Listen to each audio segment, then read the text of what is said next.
आओ आओ मेरी तीनों प्यारी बहू, आ जाओ। आस्था, रीना, काव्या, धीरे से इस कलश को गिराकर आगे बढ़ो। जी माँ जी। तीनों दाएं पैर से कलश गिराकर प्रवेश करती हैं। अरे माँ जी, ये पत्तों की साड़ी वाली दोनों हमारी जेठानियां हैं क्या? किसी आदिवासी से कम नहीं लग रही हैं। मुझे तो लग रहा था कि किसी जंगल से भाग कर आई हैं। और हम तो दहेज में AC, cooler, sofa set, microwave लाए हैं। ये गरीब बहू तो कुछ नहीं लाई माँ जी। लहंगा भी अच्छा है, प्योर ओरिजिनल फ्लावर से जो बना है। हाँ दीदी। वही तो, ये गरीब है ना, मेरे बेटे को अपने प्यार के जाल में फंसा लिया, इसलिए दहेज लेकर नहीं आई, वरना मैं तो निकलवा लेती। माँ, अपने समाज के लिए हमारी दोबारा शादी कर दी है तो गृह प्रवेश भी कर दीजिए। इन गरीबों का मैं गृह प्रवेश करूं? बिल्कुल नहीं। माँ जी, आशीर्वाद ही दे दीजिए। तभी वो अपनी दोनों बहू को आशीर्वाद देकर अपनी तीनों बहुओं को लेकर चली जाती है। अगले दिन दोनों बहू जल्दी उठकर घर की सारी जिम्मेदारी संभाल लेती हैं। वहीं तीनों काली बहू घोड़े बेचकर सोती हैं और काम में मदद भी नहीं करवाती हैं। आस्था, काव्या, मैंने और रानी ने खाना बना दिया है, तुम जरा टेबल पर ये खाना लगा दो। ओ हेलो जेठानी जी, हम यहाँ पर आपके इशारों पर नाचने नहीं आए हैं। इतना सारा दहेज दिया है, एक काम को हाथ नहीं लगाएंगे। सुन रही है ना माँ जी आप? हाँ मेरी बहू तो बिल्कुल ठीक कह रही है, इसलिए घर का सारा काम तुम दोनों ही करोगी। बस रीना, आस्था, काव्या, तुम आराम से खाने के लिए बैठ जाओ।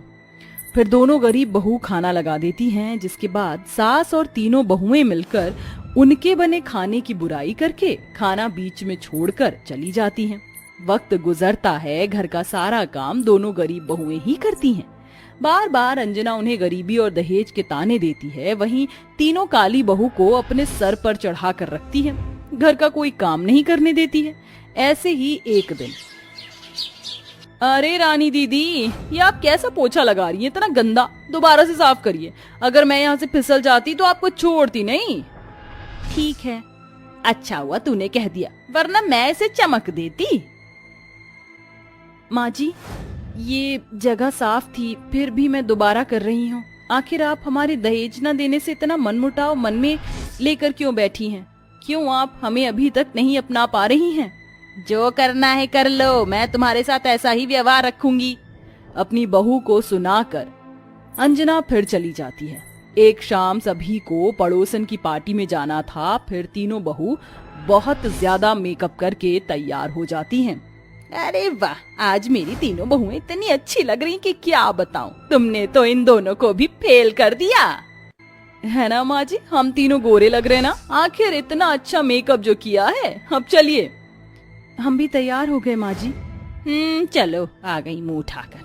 फिर पांचों बहू पार्टी में पहुंच जाती हैं, जहां पड़ोसन की बहू चार्ली तीनों को देखकर कहती है, अरे कुछ दिन पहले तो मैं तुम तीनों को एकदम काला कोयला देखा था, आज इतनी चमक कैसे रही हो? अच्छा एक्सपेंसिव मेकअप किया है, अमीर जो हो, बट मुझे देखो नेचुरल ब्यूटी है कि लाइट मेकअप कुछ नहीं। तो अपनी जेठानियों को ही देख लो, तुमसे ज्यादा सुंदर लगती है। लिमिट में बात करो। हाँ, हम अमीर हैं तो मेकअप भी वैसा ही करेंगे। Any problem? क्या है ना, तुम जैसे गरीबों के बस की बात नहीं है तो लाइट मेकअप ही करोगे। उसके बावजूद भी तुम हम तीनों बहनों से काली लग रही हो। वही तो।